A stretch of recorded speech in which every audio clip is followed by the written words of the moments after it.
People kept telling me I was brave. I was 81 years old, standing in the cereal aisle at the grocery store, and a woman I hadn't seen in years grabbed my arm and said, "Annie, I heard about Thomas. I think it's brave what you're doing." I didn't ask what she meant by brave. I knew.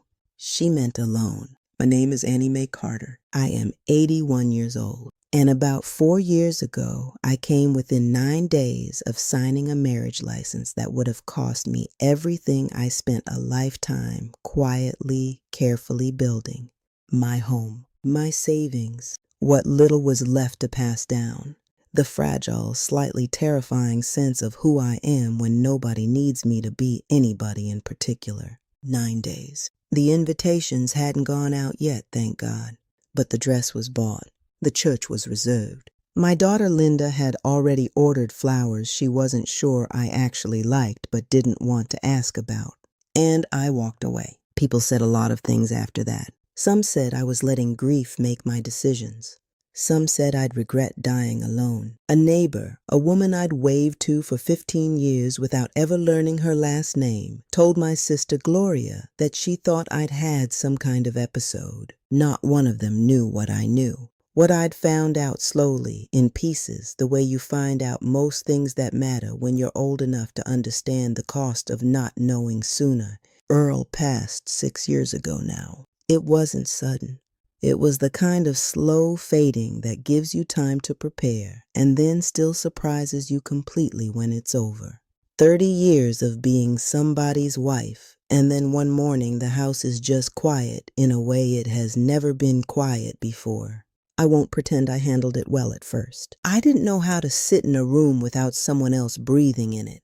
I'd stand in the kitchen at 6 in the morning making coffee for 2 people out of pure habit, then stand there holding both cups, not knowing what to do with myself. People came the way they do. Food appeared on my porch. My daughter called every evening for 3 months. The church ladies organized something, I'm still not entirely sure what, that involved a lot of casseroles and gentle questions about whether I was sleeping. And then gradually people started saying things, quiet things like suggestions. "You shouldn't be alone, Annie, a woman like you. It's not natural." There was a man. I'll call him Thomas because that was his name and there's no point being cagey about it. Widower, 74, quiet in a way that felt familiar to me. Not Earl's kind of quiet. Earl went quiet the way a stone goes quiet, settled and permanent. Thomas went quiet the way water goes quiet when it's waiting to move. We had coffee, then dinner, then more dinners. He was kind, steady, remembered small things I'd mentioned weeks before, which felt at my age extraordinary. 6 months after Earl passed, Thomas asked me to marry him, and I said yes. I said yes because every single person in my life was exhaling with relief. Because the loneliness at 2 in the morning was a physical thing, something I could feel pressing on my chest. Because I thought I genuinely believed that I was supposed to. That a woman my age alone had either failed at something or needed to be fixed. We set the date. My daughter started planning flowers she wasn't sure I actually liked. And then my friend Ida asked me to come sit with her one afternoon. Ida has a way of saying important things while looking out the window, like she's talking to the yard and you're just allowed to overhear. She didn't tell me not to marry Thomas. She told me about her cousin Vera. Vera had remarried at 72. Good man, everyone agreed. Pension, owned his home, seemed solid. They'd been married 11 months when Vera started finding things, mail she hadn't known about, a second phone bill, a conversation with his son that stopped the moment she entered the room. It wasn't another woman. It was debt. $38,000 in medical bills from a surgery 3 years before they met, from a hospitalization his children knew about and had quietly agreed not to mention. "Once you're married," Ida said, still looking at the yard, "his debts are your debts. That's not a feeling. That's the law." Vera's savings, 40 years of careful, meticulous saving, the kind of saving you do when you've never had anything handed to you, began to drain. Her credit took a hit that meant she couldn't refinance her own home. Within 3 years, she was working part-time at a pharmacy counter at 75 years old, on her feet for 6-hour shifts, because there was no other way to stay above water. She told me, Ida said, that she thought love protected you, that if you loved each other, the small print didn't matter. I went home that afternoon and sat at my kitchen table for a long time. I realized I knew almost nothing about Thomas's finances. Not really. He seemed comfortable. But seemed and is are not the same thing, and at my age, I have lived long enough to know that men who seem fine have sometimes spent decades constructing that seeming very carefully. I asked him gently about his savings, his debts, whether he had co-signed anything for his children. He changed the subject twice. The third time, he said, "Annie, I thought we were partners. What's mine is yours." And that phrase, "what's mine is yours," sat in my stomach like something cold. Because what was mine was mine. I had earned it in pieces in the quiet way women earn things, in doubled shifts nobody saw, and skipped meals nobody knew about, and sold jewelry I never talked about. And the law, I was about to find out, does not care much about the story of how you earned it. It cares whose name is on the marriage certificate. I talked to a woman at a legal aid office, not a fancy lawyer, just someone who knew the rules. She told me what marriage means financially at my age. Jointly accessible assets. His creditors could come after what I owned. His medical bills, and at 74, there would be medical bills, there are always medical bills, would become my financial responsibility. And if the marriage ended, or if I went before him, he would have legal rights that could override my own children's claims on what I'd always believed was theirs. I see it every month, she said. Women who built something, who thought their will protected their children, who didn't realize a spouse outranks a will in most circumstances. I drove home with both hands on the wheel and thought about Linda, about my grandchildren, about the quiet understanding I'd always had that whatever small thing I had to leave them was waiting for them safe. It wasn't safe. Not anymore. Not if I signed that license. That was the first thing I understood. The second thing took longer to see because it was harder to name.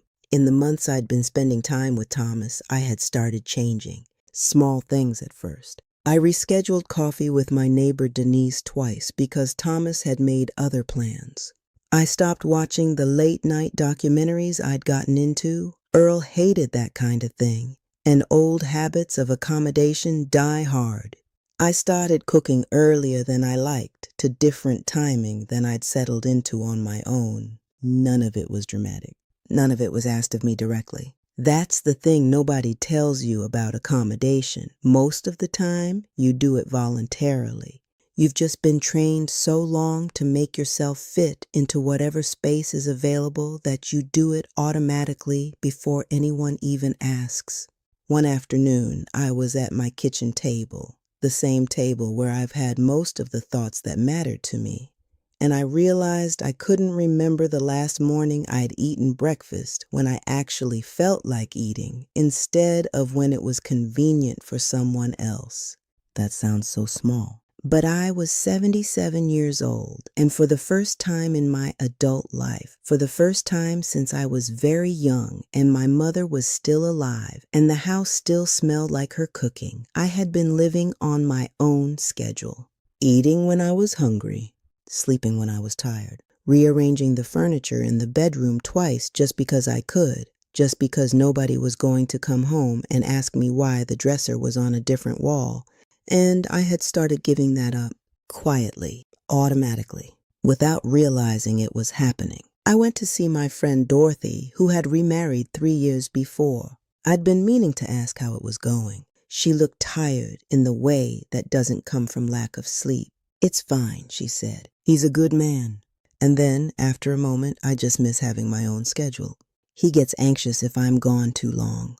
Wants to know where I am, who I'm with. I thought companionship meant someone to share life with. I didn't understand it might mean someone who needs you to account for the life you share. She was 73 years old, and she was back where she'd been at 45, justifying her choices, managing someone else's anxiety. apologizing softly and constantly for having a life that existed outside of another person. "Sometimes I miss living alone," she said, very quietly. "And then I feel guilty because he's a good man, because I'm supposed to be grateful." I thought about that for a long time afterward. I had spent my whole marriage being grateful for things that cost me something I couldn't quite name. Being needed, being reliable, being the still point, everything else rotated around. I was good at it. I believed it was enough. I was 77 before I started to understand it hadn't been. And here I was, about to go back. Now, I realize this is going to sound like a tangent, but bear with me. When I was trying to figure all of this out, trying to understand what I was feeling and why, I did something I almost never do. I wrote it down. Filled up 3 of those composition notebooks, the black and white ones, trying to work out what I actually wanted as opposed to what I was supposed to want. My son Marcus found one of those notebooks on my kitchen counter and read the first page. Came to me looking like I'd told him I was planning to rob a bank. "Mama," he said, "you can't go around saying women shouldn't remarry. People are going to think you're bitter." I told him I wasn't bitter. I was clear. And that those 2 things feel very different from the inside.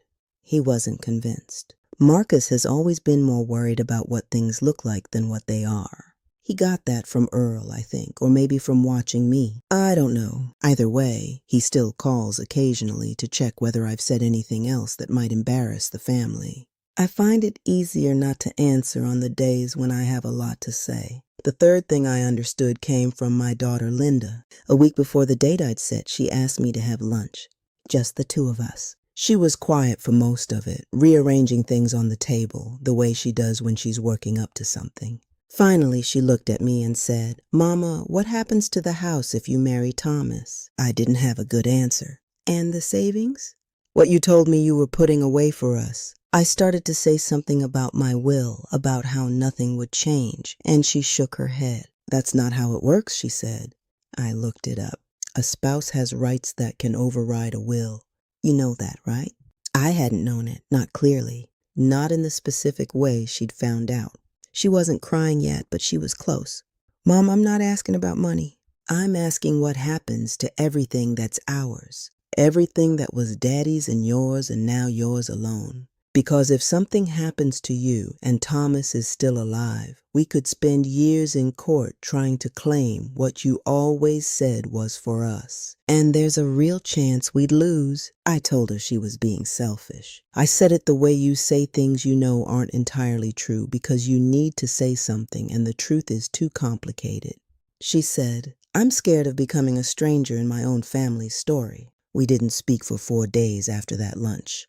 But I called the legal aid office the next morning and asked them to be specific with me. Tell me exactly, in plain language, what a second marriage means for the people I'd always planned to leave something to. What they told me was not complicated. A surviving spouse has legal priority over adult children, in most cases, in most states, regardless of what the will says. The woman I spoke to told me about a case she'd handled. 2 brothers who'd spent 3 years and everything they had in legal fees fighting their mother's second husband for what their mother had specifically, in writing, intended them to have. They lost. 60% of the estate went to a man who'd known their mother for 18 months. "Those brothers will never forgive him," she said. But there's nothing to forgive. He was legally entitled. Their mother just didn't know. I thought about Linda, about Marcus, about all 6 of them and what I'd always quietly promised them without ever saying it out loud. That was the third thing. The fourth came from watching my friend Ruth. Ruth had remarried at 69. Her husband Frank was healthy when they married, active, the kind of man who had opinions about hiking trails. He was diagnosed with a degenerative condition 2 years later. By the time I saw her, she was 73, Frank was 76. She was helping him with things I will not describe in detail because Ruth still has her dignity, and that matters to me. I visited one afternoon when Frank was resting. She made tea with hands that shook slightly from exhaustion. I thought I was getting a companion, she said, someone to sit with at the end of the day. She didn't finish the sentence. She didn't need to. What if I get sick? She said after a while. Who takes care of me? I didn't have an answer. The answer is that statistically, the answer is nobody. Women of our generation caregive. We do not receive caregiving in equal measure. The men who need care tend to have wives. The women who need care tend to end up in facilities or alone or imposing on children who are already stretched past their limits. Ruth looked at me across the table and said quietly, "I'm 73, Annie. I don't have this in me." But I made a promise. That's the thing about a marriage certificate at our age. It is a promise, and we were raised to keep promises even when keeping them costs us years we cannot replace. I thought about Ruth helping Frank with things I will not name. Thought about myself. If Thomas's health shifted, and at 74 it would shift, it was only a matter of direction and timing. Thought about spending years in a role I had already given decades to, starting over for a man I had known less than a year. I had already earned the right to be tired. I had already done that work. The fifth thing was the one that finally settled it. I was sitting in my kitchen, the same table, always the same table, where everything eventually becomes clear to me 9 days before the date, and I asked myself something I should have asked months earlier. Why am I doing this? Not what everyone else thought, not what made sense on paper. Why was I, Annie Mae Carter, agreeing to change my life completely for the second time? And I sat with that question long enough to hear the real answer. It wasn't love. Thomas was kind, and I liked him, but that's not love, not the kind that makes you rearrange your life. It wasn't desire. It wasn't even, if I'm honest, real loneliness. I had learned to be alone, imperfectly and slowly, but I had learned it. I was starting to like things about it that I'd never expected to like. The real reason was simpler and harder to say. I was going to marry Thomas because I believed that a woman my age, living alone, was a woman who had failed. Because I'd been taught since I was very young that a woman without a household to tend and a person to tend to was somehow incomplete. That aloneness was a symptom of something gone wrong. I'd been taught that so long I'd never thought to question it. And I sat at that table and thought, when did I decide that was true? I couldn't find the moment. I just absorbed it the way you absorb most of the things that quietly run your life without ever examining them, without ever holding them up to the light and asking whether they belong to you or whether someone else put them there. I called Thomas that evening. I told him I couldn't do it. That I needed to live the rest of my life as myself first, without definition, without the shape of someone else's needs.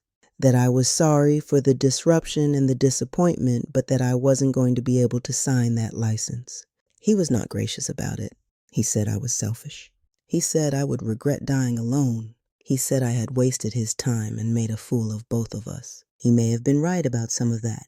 But when I hung up the phone and sat back down at my kitchen table, the feeling in the room was not grief or regret. It was quiet, the specific kind of quiet that's not lonely. The kind that has a little space in it. I opened the window a crack, even though it was October and cooler than it probably should have been to open a window. I could hear Denise's daughter Kayla playing somewhere down the street. That particular kind of noise children make when they're just moving through the world without any particular destination. I sat there for a while. 9 days later, the date I'd set came and went, and I barely noticed it. I made breakfast at 10 in the morning because I felt like it. I rearranged the hall closet. I watched a documentary until after midnight that Earl would never have tolerated and that, honestly, wasn't even very good. I was 77 years old. I had never, not once in my adult life, been entirely my own.